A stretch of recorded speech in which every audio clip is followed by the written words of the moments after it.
जितनी पढ़ाई करनी है अभी कर लो, क्योंकि एक बार जज बन गए उसके बाद तो आगे की लाइफ बहुत आसान है।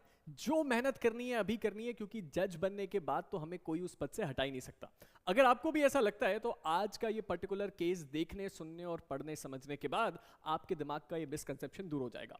Hello learners, welcome to Unacademy. मेरा नाम प्रांजल सिंह है और आज मैं आपके साथ एक बहुत ही ज्यादा लैंडमार्क केस डिस्कस करने वाला हूं, जो कि है एमपी हाई कोर्ट का, लेकिन शायद पूरे इंडिया में आप सभी एस्पायरिंग जजेस के लिए, लॉ स्टूडेंट्स के लिए और हमारे देश के हर एक नागरिक के लिए एक इंपॉर्टेंट प्रेसिडेंट है। चलिए समझते हैं पूरा मामला क्या है। ये मामला जुड़ा हुआ है एक सिविल जज से, जैसा आप मेरे पीछे देख सकते हैं। अब ये जो जज साहब हैं ये बेसिकली अभी अभी अपॉइंट हुए थे, और जब कभी भी आपको ये बात पता है कि कोई नया सरकारी अधिकारी अपॉइंट होता है तो वो प्रोबेशन पीरियड में रहता है, यानी कि 2 साल या 1 साल के लिए उसको प्रोबेशन पे रख के ये देखा जाता है कि जिस पद के लिए हमने उसको सेलेक्ट किया है क्या वो उस पद के लिए सही है भी या नहीं।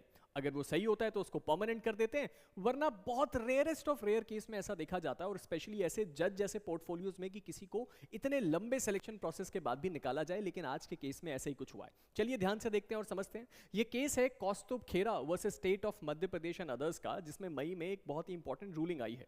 यहां आपने थंबनेल में देखा होगा कि जज साहब ने पुलिस वालों से सेटअप्स कराए, अपने कोर्ट के ऑफिसर से कुछ बदतमीजी करी, अपने कोर्ट के ही ऑफिसर को 2 महीने के लिए जेल भेज दिया, और ये सारा का सारा काम उन्होंने तब किया जब वो नए नए जज अपॉइंट हुए थे। और ये एक बहुत इंपॉर्टेंट सवाल रेज करती है कि हमारे देश में जुडिशियल पावर कितनी है, क्या ये एब्सोल्यूट पावर है, और उसके साथ ही साथ एक सिलेक्टेड सिविल जज किस हद तक अपनी पावर को इस्तेमाल कर सकता है, और कब वो लाइन डिसाइड करती है कि ये पावर का मैनिपुलेशन है या पावर का सही इस्तेमाल। और आज का ये पर्टिकुलर केस इस चीज का एक परफेक्ट एग्जांपल है। चलिए समझने की कोशिश करते हैं कि हुआ क्या।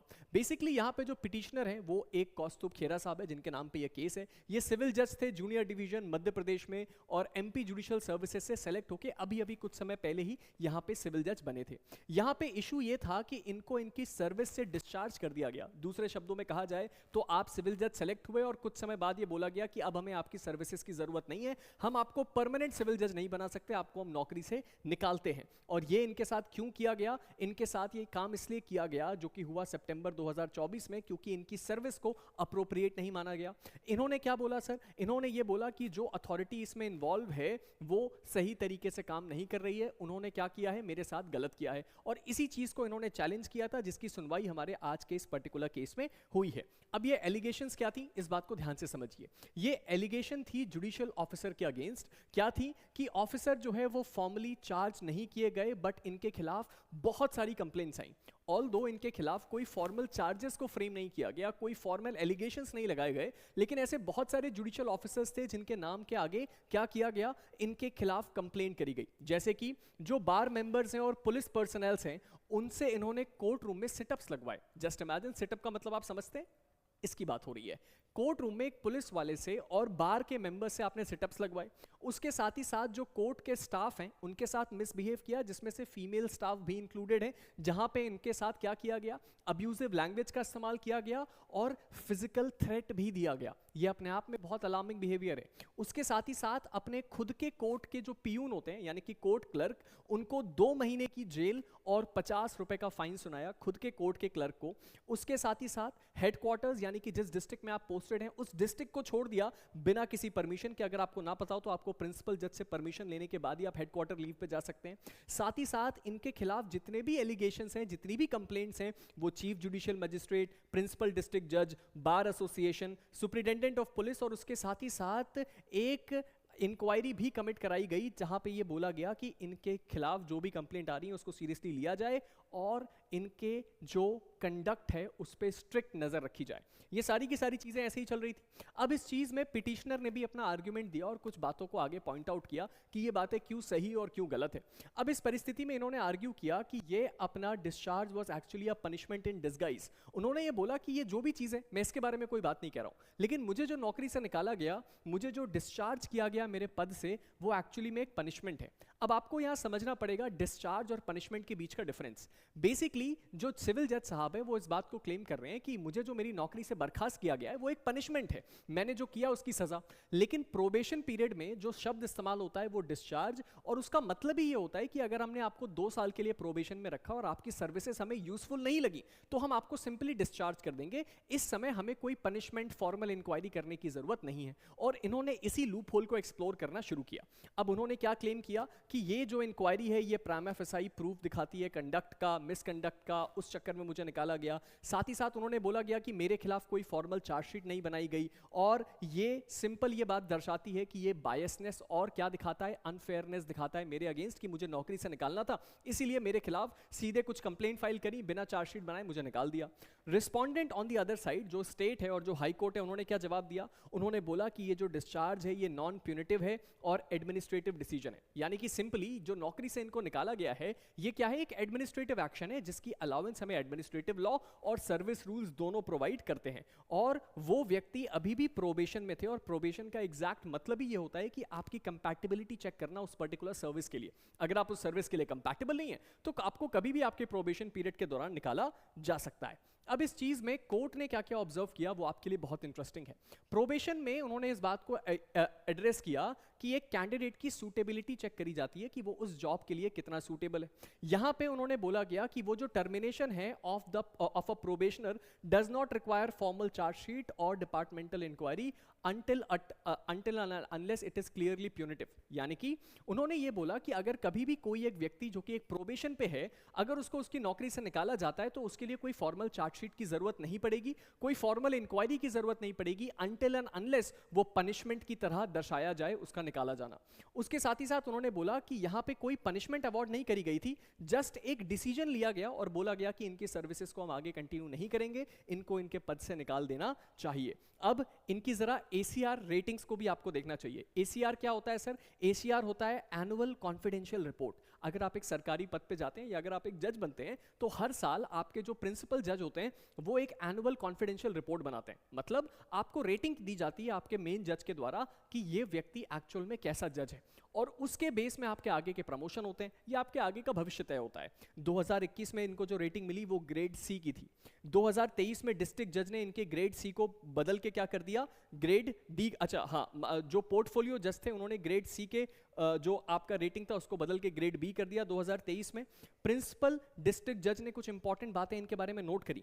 ना केवल इनका कंडक्ट खराब था बल्कि उसके साथ ही साथ इनके क्वालिटी इनके जो जजमेंट्स की क्वालिटी थी जो कि चेक करी जाती है जजेस की, वो भी बिलो एक्सपेक्टेशन थी। और उसके साथ ही साथ जो जजमेंट थे वो बहुत शैलो थे, उसमें एविडेंस की रीजनिंग नहीं थी, यानी कि उनके जजमेंट भी अप्रोप्रिएट नहीं थे। ये बात आई। अब एक तरह से सोने पे सुहागा हो गया। वो कहते हैं ना कि करेला ऊपर से नीम चढ़ा, वैसी वाली बात कि एक तो आपके कंडक्ट बहुत खराब कि आप अपने कोर्ट रूम में बदतमीजी कर रहे हैं, लोगों के साथ गलत बर्ताव कर रहे हैं, उसके साथ ही साथ आपके जो जजमेंट्स हैं, जिस काम के लिए आप मेनली वहां बैठे हैं, आपके सीनियर जज इस बात को ऑब्जर्व कर रहे हैं कि आप उसमें भी अप्रोप्रिएट नहीं है, तो ये अपने आप में डिस्टर्बिंग हो गया। अब फाइनल वर्डिक्ट क्या आया सर? डिस्चार्ज को वैलिड करार दिया सुप्रीम को हाई कोर्ट ने rule 11C of MP judicial services rules के तहत, और उन्होंने बोला कि ये जो डिस्चार्ज है प्रोबेशनर का वो उनकी अनसूटेबिलिटी के कारण है और ये प्यूनिटिव मेजर नहीं है, यानी कि ये कोई पनिशमेंट नहीं है। सिंपली आपका हमने काम 2 साल देखा, हमें सही नहीं लगा, अब हम आपके काम से नाखुश होके आपको ये बोल रहे हैं कि आपके सर्विसेज की आगे जरूरत नहीं है,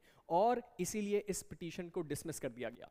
अब ये जो पर्टिकुलर मामला है ना, इसने बहुत सारे की टेक अवेज किए जो आपको आगे बहुत ज्यादा चीजें समझने में हेल्प करेंगे। सबसे पहली तो ये कि हमारे देश में कोई भी गवर्नमेंट सर्विस एब्सोल्यूट नहीं होती। अगर आप किसी जगह पे सेलेक्ट होते हैं इसका मतलब ये नहीं कि अब आप अपने मन चाहे कुछ भी कर लें। हमारे देश में एक बहुत लंबी डिबेट चल रही है कि जुडिशियल पावर एब्सोल्यूट नहीं है, जुडिशियल पावर का मिसयूज नहीं होना चाहिए, और ऐसे इंस्टेंसेस लोअर जुडिशरी में एक्चुअल में लोगों के बीच ये इंप्रेशन क्रिएट करते हैं कि जो जजेस हैं वो एब्सोल्यूट पावर का मिसयूज करते हैं, और इसीलिए ऐसे एक्शंस का होना सही है गलत हमें नहीं पता, सारी बातें हमें नहीं पता है, लेकिन प्राइमा फेसाई इस चीज को देख के ऐसा लगता है कि शायद ये एक्शन सही था, और ये आपके लिए भी एक बहुत बड़ी सीख है। हमारा एक्चुअल काम है जस्टिस डिलीवरी सिस्टम का पार्ट होना, ना कि अपने इस पूरी की पूरी पावर का मिसयूज करना। तो ये एक इंपॉर्टेंट चीज है। अब जाने से पहले कुछ इंपॉर्टेंट बातें भी बता के जाना चाहूंगा।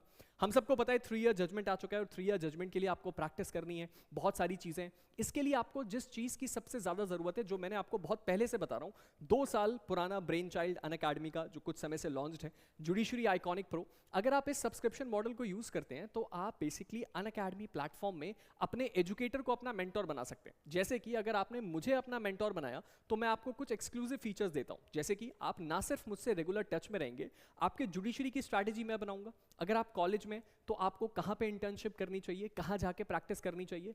अगर आप प्रैक्टिस करना चाहते हैं तो मैं खुद आपको कनेक्ट करूंगा ऑफलाइन प्रैक्टिस हाउसेस में, यानी कि जो मेरे सर्किट के लोग हैं, चाहे वो सुप्रीम कोर्ट हो, हाई कोर्ट हो या डिस्ट्रिक्ट कोर्ट हो। तो अगर आप मेरे साथ क्रिमिनल लॉ पढ़ रहे हैं तो मैं आपको क्रिमिनल लॉ में कनेक्ट करूंगा किसी ऐसे ऑफिस में जहां आप क्रिमिनल लॉ की प्रैक्टिस करेंगे, ताकि आपकी जुडिशरी की प्रिपरेशन और प्रैक्टिस दोनों साथ साथ चल सके। एंड मोस्ट इंपॉर्टेंटली, अगर आपका आइडिया ये है कि आप एपीओ एग्जाम या अदर लॉ एग्जाम को टारगेट करना चाहते हैं, तो वो भी मैं आपको जुडिशरी आइकॉनिक प्रो में ऑफर करता हूं, उसकी मेंटोरशिप।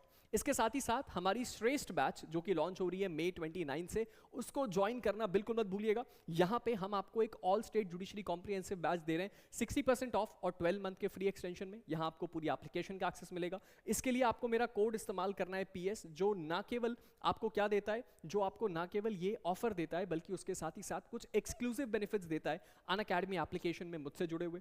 उसके साथ ही साथ अगर आप आगे बढ़ें तो आपको और क्या देखना है सर, हमारी गुजरात की बैच। हम सबको ये बात पता है कि 29 जून को गुजरात का क्या होने वाला है, गुजरात का प्रीलिम्स एग्जाम होने वाला है। आपके पास ज्यादा समय नहीं बचा है, एप्लीकेशन पे आज ही से क्लासेस शुरू हो चुकी हैं। आज ही मैंने जीके की क्लास ली, PYQ की क्लास ली। तो ये एक ऐसी एक्सपर्ट बैच है जिसको ज्वाइन करके अगर आप पहली बार गुजरात जुडिशरी अटेम्प्ट कर रहे हैं, तो आप केवल 1 महीने में पूरा सिलेबस भी कंप्लीट कर लेंगे प्री एग्जाम का, और आपके सारे के सारे पोर्शंस कवर हो जाएंगे। और उसके साथ ही साथ ये क्रैश कोर्स है, इसको ज्वाइन करना बिल्कुल मत भूलिएगा। और आप में से कोई भी लर्नर जो इस वक्त अपनी जुडिशरी की प्रिपरेशन शुरू कर रहा है या उसको एज देना चाहता है, तो अनअकैडमी ज्वाइन करने का सबसे बेस्ट टाइम है, क्योंकि अनअकैडमी आपको जुडिशरी सब्सक्रिप्शन दे रहा है 28,499 रुपए में। यानी कि अगर अभी आपने हमारा सब्सक्रिप्शन लिया तो 28,499 में 60% ऑफ लगेगा। तो आपको क्या मिलता है, 1 साल का जुडिशरी सब्सक्रिप्शन, लेकिन 12 मंथ का एक्सटेंशन के साथ साथ आपको 1 साल प्लस 1 साल, यानी कि टोटल कितने, टोटल आपको मिल जाता है 2 साल का जुडिशरी सब्सक्रिप्शन। और आप इसमें और भी बहुत सारे बेनिफिट्स उठा सकते हैं, अपने सारे के सारे फेवरेट एजुकेटर से पढ़ सकते हैं, एंड मोस्ट इंपॉर्टेंटली पूरी एप्लीकेशन का एक्सेस रख सकते हैं, जहां टेस्ट सीरीज एक्सेट्रा सब आपको मिलता है।